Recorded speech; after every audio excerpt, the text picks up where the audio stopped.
আল্লাহ রাসূল সাল্লাল্লাহু আলাইহি ওয়াসাল্লাম বলছে পরিচিত অপরিচিত সবাইকে সালাম দেওয়ার জন্য।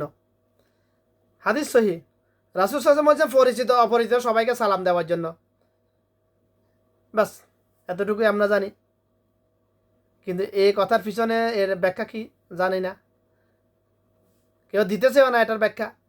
কেন আল্লাহ রাসূল সাল্লাল্লাহু আলাইহি ওয়াসাল্লাম বলছেন যে পরিচিত অপরিচিত সবাইকে সালাম দেওয়ার জন্য? সালামের অর্থের দিকে খেয়াল করে দেখুন না। আসসালামু আলাইকুম ওয়া রাহমাতুল্লাহি ওয়া বারাকাতুহু। আপনার উপর আল্লাহ পাকের রহমত, বরকত, শান্তি বর্ষিত হোক। দুনিয়াবি দুনিয়াবি দুনিয়াবি যত আখিরাতের এবং দুনিয়াবি যত দোয়া আছে এই সব দোয়ার সারাংশ হলে সালাম।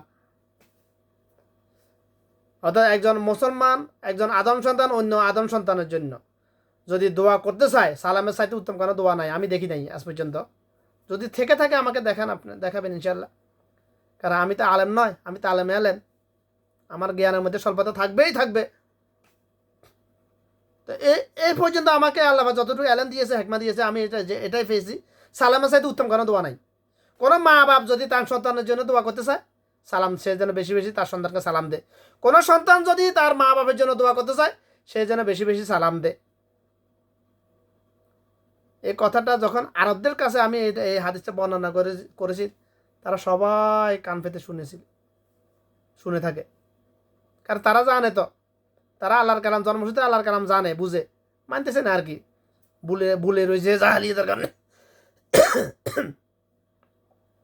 সালামের অত ওরা জানে। আমাদের দেশে অপরিচিত লোককে সালাম দিলে সে সালামের উত্তর তো দেয় না, হঠাৎ থমকে যায়, আরে এতে আমার চিনে না, জানে না, এই লোকটা আমাকে চিনে নাকি, সালাম কেন দিল, এটা মনে করে বেশিরভাগ ক্ষেত্রে। যেটা প্র্যাকটিক্যাল আমি দেখি, আমাকে আল্লাহ দেখা যায়, ওটা বলতেছি আমি, বাস্তবতা। কিন্তু মুনাফির একটা সমস্যা হলো সত্যতা স্বীকার করে না। যে কোনো বিষয়, আখিরাতের বিষয় হলেও সত্যতা স্বীকার করে না।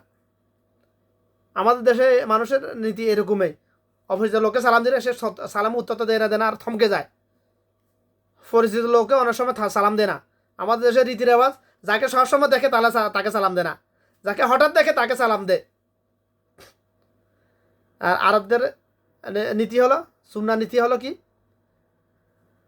বাপ সন্তানকে সালাম দিবে, সন্তান বাপকে সালাম দিবে, স্বামী স্ত্রীকে সালাম দিবে, স্ত্রী সালামকে সালাম দিবে।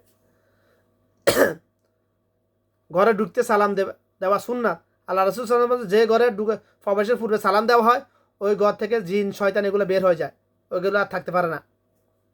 কারণ আমরা তো জিন শয়তানের বাসা তৈরি করে রেখেছি সালাম না দিয়ে ঢুকে। অনেক স্ত্রী আছে, স্বামী যদি সালাম দেয়, আরে তুমি কি আজকে আমাকে প্রথম দেখছো নাকি, সালাম কেন দিতা, এরকম মনে করে। উত্তর তো দেয় না বেশিরভাগ, উত্তর দিতে কুঞ্জুস্বামী করে। আর তুই তো যা বুঝলি না, তোকে সালাম দিয়েছে, তোর জন্য কত বড় দোয়া করেছে, তার জন্য দোয়া করা তোর উপর ওয়াজিব হয়ে গেছে।